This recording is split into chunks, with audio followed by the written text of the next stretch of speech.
Ibinabahagi ko sa inyo ang kapayapaan. Nakita ko ang inyong kagalakan. At ito ay tunay na nakapagbibigay sa inyo ng liwanag ng inyong kaisipan. Kayo'y mapuno ng pag-ibig na nagmumula sa Diyos.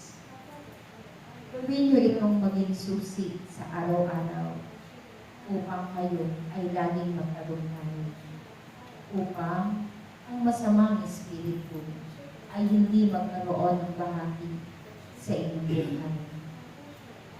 Ako ang Espiritu Santo, aking mga anak, ang nananahan sa inyong mga kalooban, ang siyang nagdidikta ng mabuting bagay na dapat ninyong gawin sa araw-araw. Ang siyang nagsasabi sa inyo ng katotohanan mula sa Diyos. Ang Diyos ay pag-ibig. Ang Diyos ang unang umibig sa inyong lahat. Ang Diyos ay inyong tagapagligtas. Ang Diyos ang inyong kagalingan. Kaya kung kayo ay lalong lumalapit sa Diyos, tunay na ang lahat ng ito ay inyong mararamdaman at ito ay mapapasa inyo sa lahat ng oras. Kaya't aking mga anak, magpatuloy kayo sa inyong paglilingkod. Maglingkod kayo ng buong kababaang loob upang maparangalan ninyo ang Diyos na lumikha ng lahat.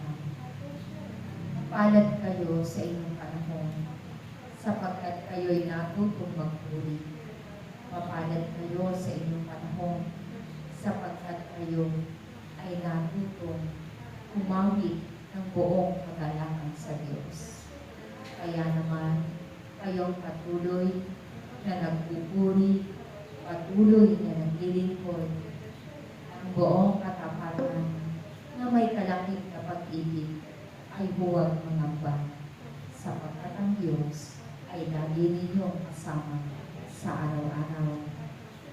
Kailanman ang taong patuloy na umiibig sa Diyos, gayon din sa kanyang kapwa, ay pananatilihan ng Diyos at hindi iiwan magpakailanman.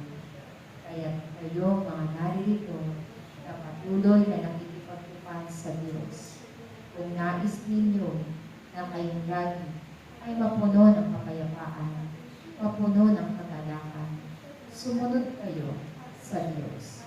Ipaglingkod ninyo ang natitira ninyong lakas, ang natitira ninyong mga buhay, upang nang sa ganon, sa araw-araw, makamit ninyo ang pangako ng Diyos. Pangako na kung saan kayo ay hindi niya pababayaan.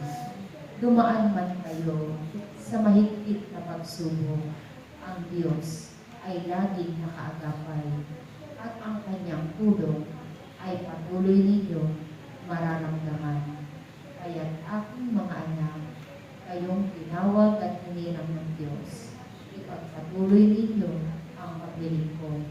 Ipagpatuloy ninyo ang paghahayag ng salita ng Diyos upang masumpungan din nila ang pag-ibig ng Diyos na mapagpalaya sa lahat ng mga kahirapan, sa lahat ng kabuluhan, gayon din sa mga karamdaman.